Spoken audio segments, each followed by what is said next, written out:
Auzubillahiminash-shaytanir-rajim. Bismillahir-rahmanir-rahim. Dear students, अस्सलाम वालेकुम वरहमतुल्लाहि वबरकातुहू। मैं आपको फिर से वेलकम करता हूँ chapter stars and the solar system, जो कि क्लास 8th का एक चैप्टर है, सब्जेक्ट साइंस। और आज का जो टॉपिक है वो हम क्वेश्चन नंबर 1 और क्वेश्चन नंबर 2 आज करने वाले हैं। Page number 201 on your text book. तो वहाँ पे लिखा हुआ है एक्सरसाइजेज, पेज नंबर 200 पर एक्सरसाइजेज। तो क्वेश्चन नंबर 1 है और उसके बाद क्वेश्चन नंबर 2 है। तो क्वेश्चन नंबर 1 में यहाँ पे पढ़ लेता हूँ। तो question number 1 says fill in the blanks by choosing correct words from the following list. एक बार फिर मैं क्वेश्चन पढ़ लेता हूँ। Fill in the blanks by choosing correct words from the following list.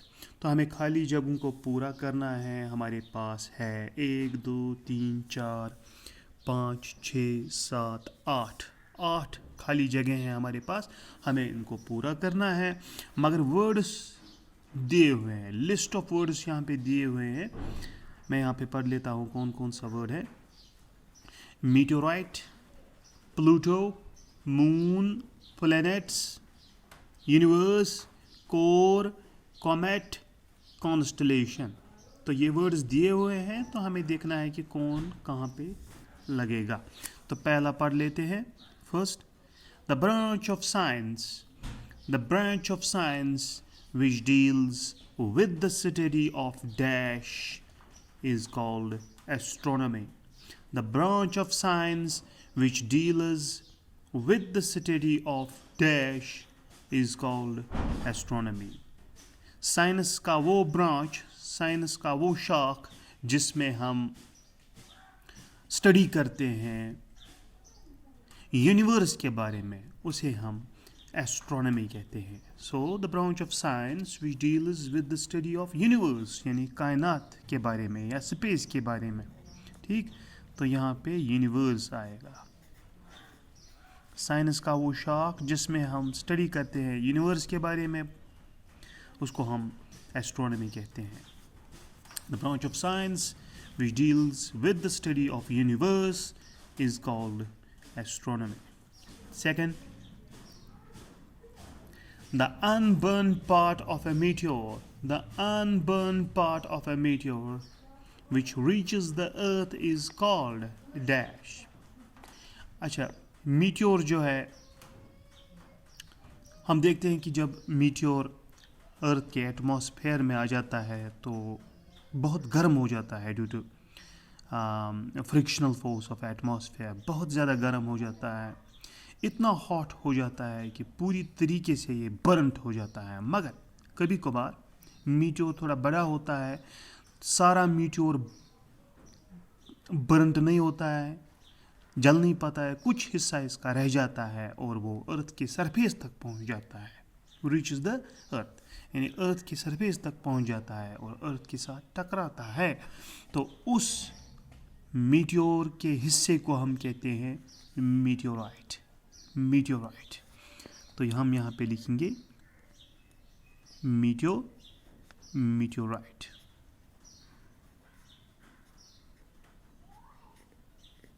यानी मीटियोर का वो हिस्सा जो अनबर्न्ड होता है, जो नहीं जलता है और अर्थ के सरफेस तक पहुंच जाता है, उसको हम मीटियोराइट कहते हैं। उसके बाद तीसरा part, the heavenly bodies which revolve around the sun are called. वो heavenly bodies जो revolve करते हैं, घूमते हैं सन के इर्द गिर्द, उन्हें हम planets कहते हैं। तो यहाँ पे दिया हुआ है planets, तो यहाँ पे हम लिखेंगे planets. The heavenly bodies which revolve around the sun are called planets. वो heavenly bodies जो रिवॉल्व करते हैं, घूमते हैं सन के इर्द गिर्द, उन्हें हम planets कहते हैं।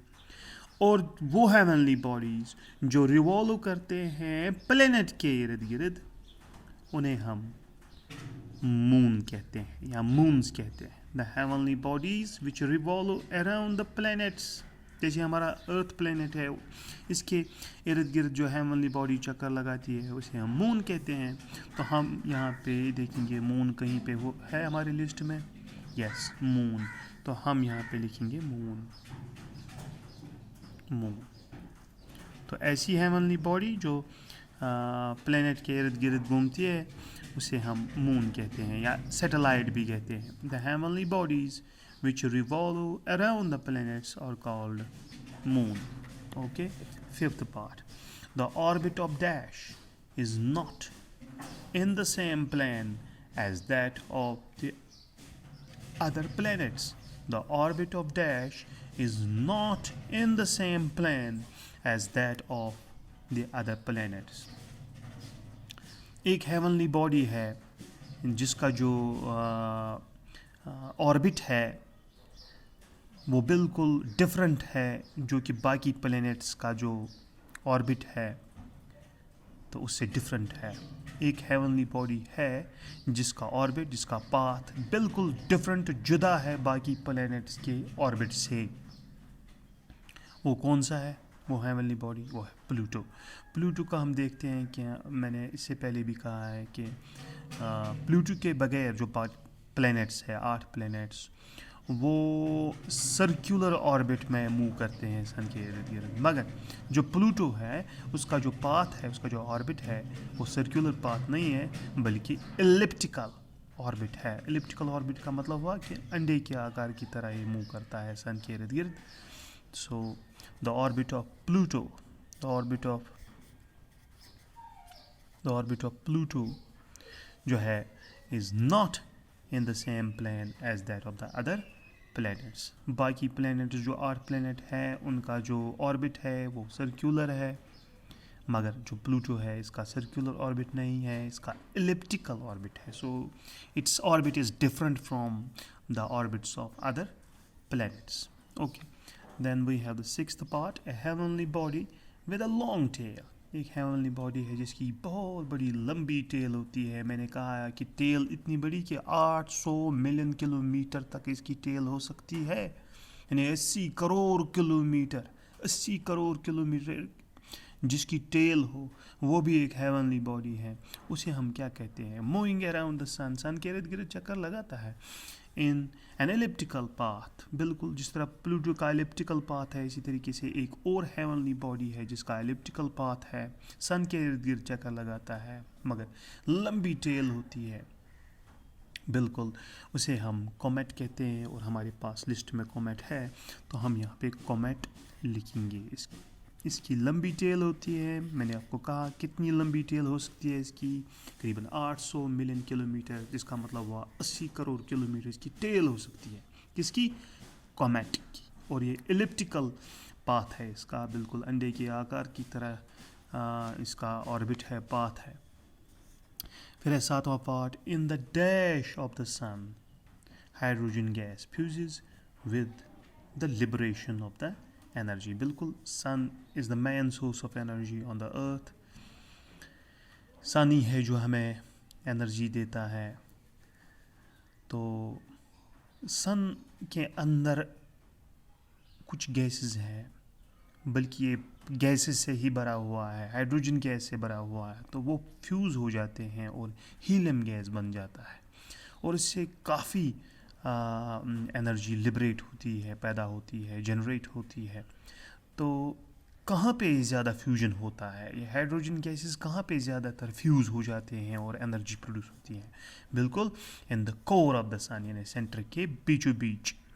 Core means the centre of the sun जो है वहाँ पे हाइड्रोजन गैस फ्यूज़ हो जाते हैं और वहाँ से बहुत सारी एनर्जी रिलीज़ होती है, प्रोड्यूस होती है, लिबरेट होती है। So in the core of the sun hydrogen gas fuses to form helium gas with the liberation of the energy. 8वां, a group of stars which resembles an animal or some other known object is called a group of stars which resembles an animal. सितारों का एक झुंड है जो कि बिल्कुल मिलता जुलता है एक एनिमल के शेप की तरह या किसी भालू की तरह या किसी शेर की तरह। या किसी इंसान या किसी हंटर की तरह, और सम अदर नोन ऑब्जेक्ट या किसी भी चीज़ के आकार की तरह हो, तो उस ग्रुप ऑफ स्टार्स को हम उन ग्रुप ऑफ स्टार्स को हम कहते हैं कॉन्स्टलेशन। यानी वो ग्रुप ऑफ स्टार्स, यानी तारों का वो झुंड जो जिसकी शक्ल किसी इंसान की तरह हो या किसी जानवर की तरह हो या किसी भी ऑब्जेक्ट की तरह हो, जैसे कि एक है जो बिल्कुल जिसकी शक्ल एक काइट पतंग की तरह होती है, तो उस ग्रुप ऑफ स्टार्स को हम कहते हैं कॉन्स्टलेशन। कॉन्स्टलेशन, तो हमारी लिस्ट में कॉन्स्टलेशन मौजूद है, तो हम यहाँ पे कॉन्स्टलेशन लिखेंगे। तो इस तरीके से हमने यहाँ पे फिल इन द ब्लैंक्स पूरे किए। अब हम क्वेश्चन नंबर 2 करेंगे। क्वेश्चन नंबर 2 है statements given below are incorrect. जो यहाँ पे स्टेटमेंट्स दिए हुए हैं ये खुद कह रहा है कि ये इनकरेक्ट है, गलत है। राइट करेक्ट स्टेटमेंट्स, तो हमें इन स्टेटमेंट्स को ठीक करना है। यानी जो ये स्टेटमेंट्स हैं हमारे पास, फिर से 8 स्टेटमेंट्स हैं, ये इनकरेक्ट है, खुद ही कहता है ये गलत है, हमें इनको ठीक करना है। पहला है Halley's comet visits our solar system after 26 years. जो हेलेज कॉमेट है, one of the famous comets, it visits our solar system. It comes closer to the sun after how many years? Not 26 years but 76 years. यानी हमें वापस लिखना है यही, Halley's comet visits our solar system after 26 को काट के यहाँ पे 76 लिखना है, यानी 76 साल बाद ये फिर से हमारे सोलर सिस्टम के करीब आएगा। मैंने आपको पिछले वीडियो में कहा है कि कब ये क्लोज आया था सोलर सिस्टम में, और अब नेक्स्ट अब ये कब आएगा वापस हमारे सोलर सिस्टम में। तो इनफैक्ट 2062 में हमारे सोलर सिस्टम के नज़दीक आएगा, और लास्ट में 1986 में हमारे सोलर सिस्टम के नज़दीक आया था। अब 76 साल बाद ये फिर से हमारे सोलर सिस्टम के नज़दीक आएगा, सन के नज़दीक आएगा, and it will be 2062. Okay, Halley's Comet visits our solar system after 76 years. Now second, helium gas constitutes most of the atmosphere of the sun and the stars. जो एटमॉस्फेयर है सन का और बाकी जो स्टार्स हैं उनमें ज़्यादा हीलियम गैस है? No, it is not helium gas, it is hydrogen gas. ज़्यादातर मौजूद है सन में हाइड्रोजन गैस, और जो बाकी स्टार्स हैं उनमें भी हाइड्रोजन गैस बहुत ज़्यादा मौजूद है। तो हीलियम को हमें काटना है, और हालांकि हीलियम गैस भी मौजूद है मगर ज़्यादातर हाइड्रोजन गैस है। तो यहाँ पे हीलियम को काट के यहाँ पे हमें हाइड्रोजन लिखना है बस। सो हीलियम को काट के यहाँ पे हाइड्रोजन लिखना है।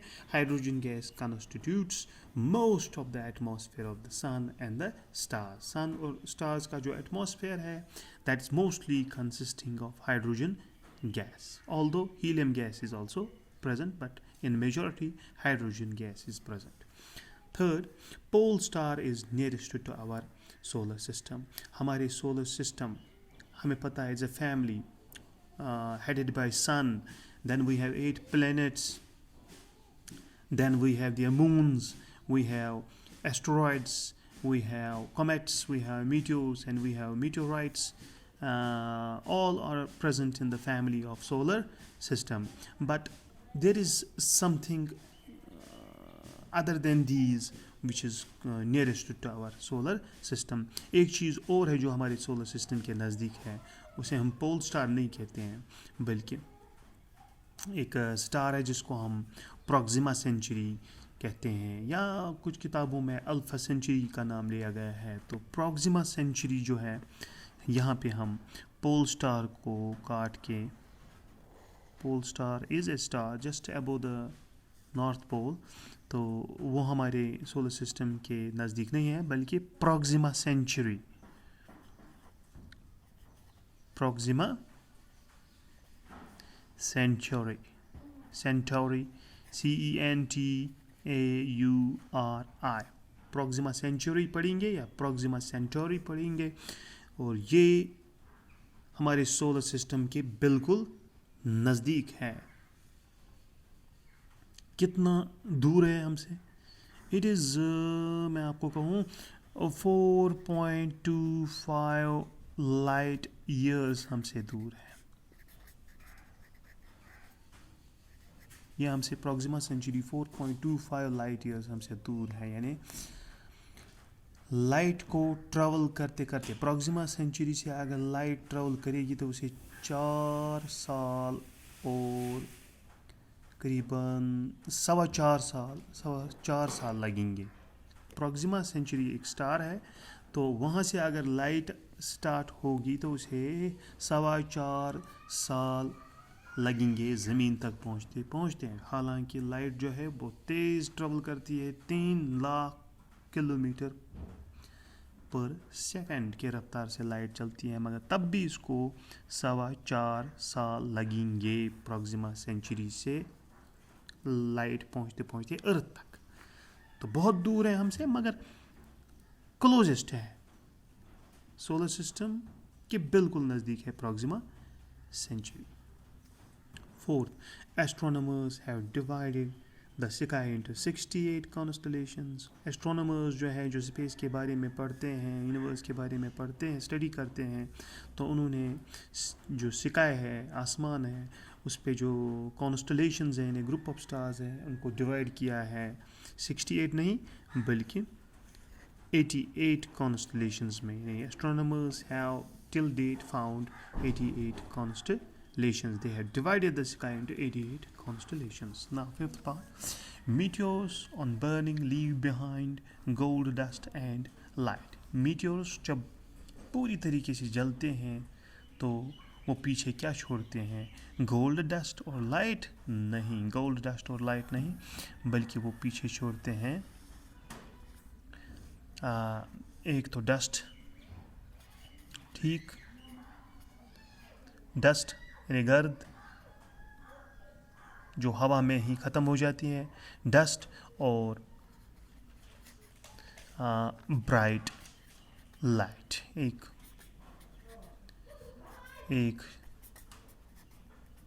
रोशनी छोड़ते हैं डस्ट, और एक रोशनी, चमकीली रोशनी छोड़ती हैं। जब मीटियोर्स बर्न हो जाते हैं तो एक तो डस्ट वहाँ से निकलता है और ब्राइट लाइट वहाँ पे पैदा होती है। बस ये कुछ ही सेकंड्स के लिए रहती है, तो फिर ये डिसअपीयर हो जाती है।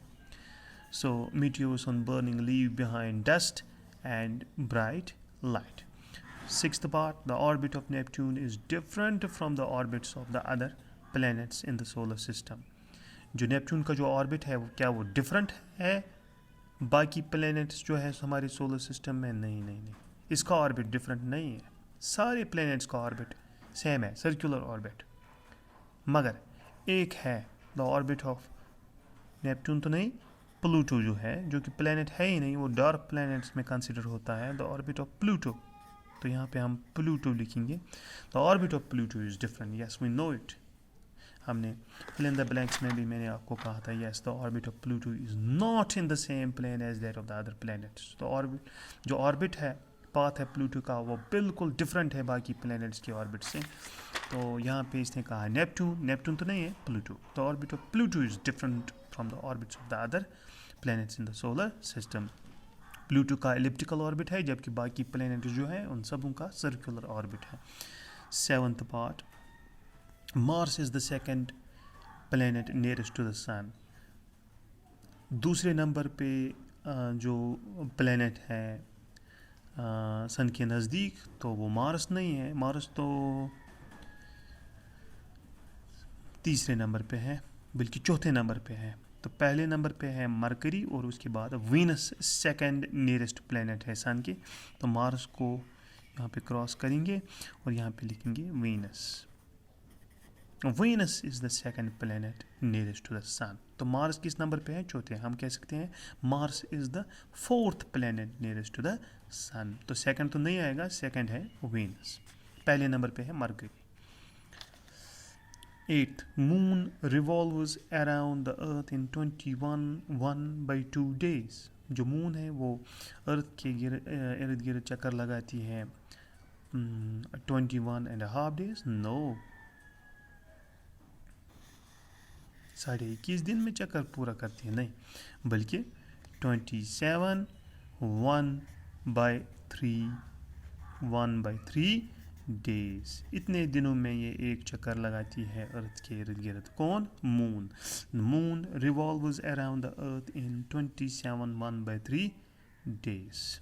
ये इसने लिखा है 21.5 डेज, यानी 21.5 दिन नहीं, 21.5 दिन नहीं, बल्कि 27 1/3 डेज लगते हैं मून को एक चक्कर लगाने में अर्थ के इर्द गिर्द. So this completes our question number 2. Hope you understand. See you in the next video. See you in the next lecture. Thank you very much.